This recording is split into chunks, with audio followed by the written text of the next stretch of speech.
នេះគឺសកម្មភាពបងប្អូនយើងកំពុងរៀបចំគ្រឿងដើម្បីធ្វើបបរជូនបងប្អូននៅវត្តត្បែងជាកម្មវិធីលើកទី3វគ្គទី3ពីកម្មវិធីនេះប្រព្រឹត្តទៅបានដោយសារបងប្អូនប្រជាពុទ្ធបរិស័ទយើងនៅទីក្រុង Lowell សហរដ្ឋអាមេរិកហើយនិងបងប្អូនយើងនៅក្នុងស្រុកផងដែរមានឧបាសិកាទឹមសារីព្រមទាំងកូនចៅ$100ឧបាសិកាគង់ជីព្រមទាំងកូនចៅ$100ពៅគល់ឈោព្រមទាំងកូនចៅ$100ឡាសុខីមនិងបូសាវីព្រមទាំងកូនចៅ$100លឹមឆេងនិងឈោកិច្ចហ៊ុយ$50កេតវិនឌីព្រមទាំងកូនចៅ$40លោកយាយចាងឈូង$20បូជាតា$14សុកអូនព្រមទាំងកូនចៅ$100ឧបាសិកាឈៀងគឹមហ៊ានព្រមទាំងកូនចៅ$100លីស្រីមុំ$50ឈិតលីព្រមទាំងកូនចៅ$50ប្រាក់ចិន្តានិងរចនាសឹមព្រមទាំងបុត្រ$50នួនសុភានិងថៃណានព្រមទាំងបុត្រ$50លោកសានីនិងអ្នកស្រីណារីសុកព្រមទាំងបុត្រ$50សុកណានិងស្វាមីព្រមទាំងបុត្រ$30ឆេងរស្មីព្រមទាំងកូនចៅ$300ឧបាសិកាសួនរាវីព្រមទាំងកូនចៅ$50អ្នកស្រីឃឹមឈៀងនិងស្វាមីព្រមទាំងបុត្រ$50សួងសវណ្ណានៅឯខេត្តកណ្ដាល$20ម៉ាក់ស្រីនិចនៅភូមិស្នាសង្គ្រាម$10,000រៀលគង់ចន្ទីលក់គ្រឿងសំណង់និងភេសជ្ជៈគ្រប់ប្រភេទ$50និងជាថវិកាមួយចំណែកទៀតគឺជាថវិការបស់បងប្អូនប្រជាពុទ្ធបរិស័ទនៅអាស្រមវត្តអង្គរនៅទីក្រុង Lowell សហរដ្ឋអាមេរិកជាពិសេសគឺបងប្អូនដែលអាសាចេញចូលធ្វើបុណ្យធ្វើទាននៅអាស្រមកូនអាស្រមវត្តអង្គរនៅឯទីក្រុង Lowell សហរដ្ឋអាមេរិកមានន័យថាព្រះសង្ឃមិនបានធ្វើការងារអ្វីទេដូច្នេះអត់មានប្រាក់ចំណូលរបស់វត្តគឺជាថវិការបស់ប្រជាពុទ្ធបរិស័ទខ្មែរយើងទោះបីថាតិចក្តីច្រើនក្តីអានឹងគឺជាថវិការបស់ប្រជាពុទ្ធបរិស័ទខ្មែរយើងនៅក្នុងទីក្រុង Lowell ជាថវិការបស់រដ្ឋរបស់ប្រជាពលរដ្ឋសហរដ្ឋអាមេរិកទាំងអស់គ្នាជាបុណ្យកុសលរបស់ប្រជាពលរដ្ឋខ្មែរយើងគ្រប់លំដាប់ឋានៈផងដែរនេះគឺជាសកម្មភាពជាកម្មវិធីរៀបចំធ្វើបបរជូនបងប្អូនយើងលើកទី3នេះគឺជាឈ្មោះរបស់ញាតិញោមប្រជាពុទ្ធបរិស័ទដែលបានចូលរួមបច្ច័យក្នុងការធ្វើបបរជូនបងប្អូនភាសឹកបង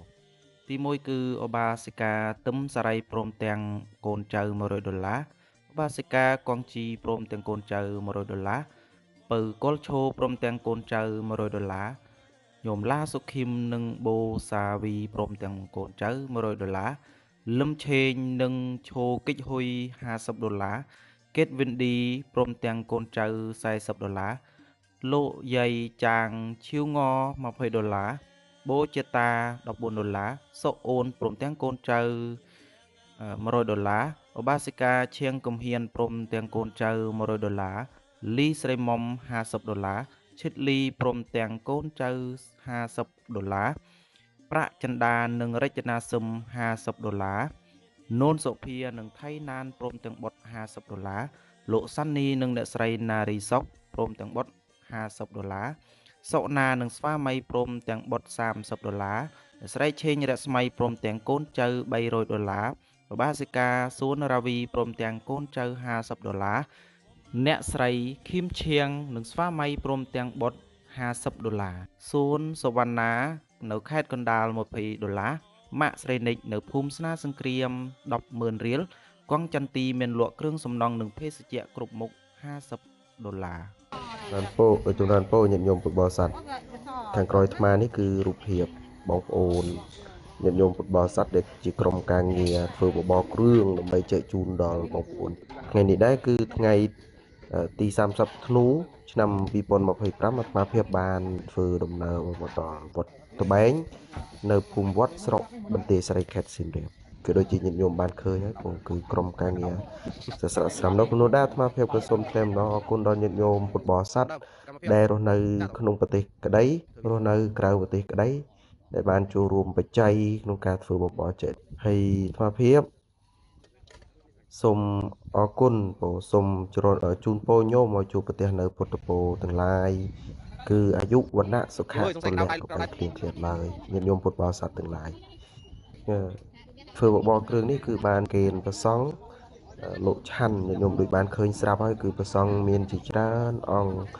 បន្ទាប់ពីយើងបានប្រគេនប្រសង់ហើយយើងក៏បានចែកជូនដល់បងប្អូនយើងមកទទួលតាមក្រោយយើងសូមដូចជាព្រះសម្មាសម្ពុទ្ធព្រះអង្គសម្ដែងគឺសពេសតាហារថេតិកានឹងគឺសត្វទាំងឡាយរស់បានដោយអាហារហើយរូបភាពនេះដែរក៏បង្ហាញអំពីការសាមគ្គីគ្នាការខ្នះខ្នែងការយកចិត្តទុកដាក់របស់បងប្អូនខ្មែរយើងការចេះស្រឡាញ់គ្នាក្នុងគ្រាលំបាកណាឃើញនៅសេចក្តីល្អហ្នឹងហើយមួយវិញទៀតសូមញោមពុទ្ធបរិស័ទជួយគ្រប់គ្រងក៏ដូចជាជួយសៀនៅវីដេអូនេះដើម្បីឲ្យញាតិញោមពុទ្ធបរិស័ទដែលលោកអ្នកជាអ្នកមានសទ្ធាជ្រះថ្លាដើម្បីចូលរួមជាបន្តបន្ទាប់ទៀតហើយសកម្មភាពនេះអាត្មាភាពនឹងថតបង្ហាញជារឿយដល់ញាតិញោមពុទ្ធបរិស័ទឲ្យបានឃើញថាពួកយើងបានទៅដល់ទីណាកន្លែងណាយើងនឹងថតបង្ហាញដើម្បីឲ្យញាតិញោមម្ចាស់សទ្ធាបានឃើញហើយគាត់សប្បាយចិត្តគាត់ត្រេកអរហើយកម្លាំងសទ្ធានោះដែលកើតឡើងនោះវាកាន់តែកើនឡើងកាន់យាយកាន់កើតចាំមួយខ្ញុំសាច់ត្រូវកើតហើយកាន់ក្បត់ខ្ញុំកើតយាយពីកា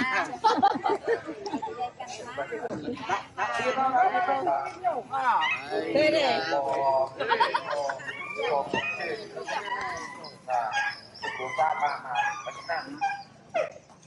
បាទហើយប្រាប់ដល់បងប្អូនไปทำบ้านโดน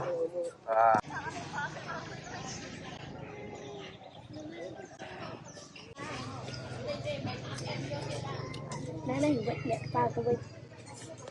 ta tên là ghiếc đó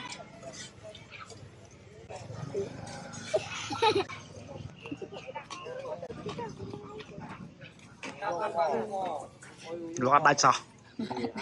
nói cho đơn chừng kỳ mà nó đại trên mà quan sang bờ rồi dương nó ăn bờ vậy xong rồi ăn cái tỉnh anh là tiền nhá lên chít nào tỉnh đừng nhắc nó bao cái đắng rồi kia nên mà tên ban mới vô mà bông ơi mới vô mà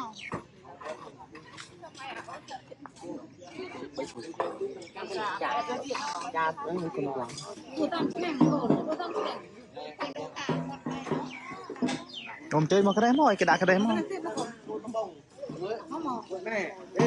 lư to hơi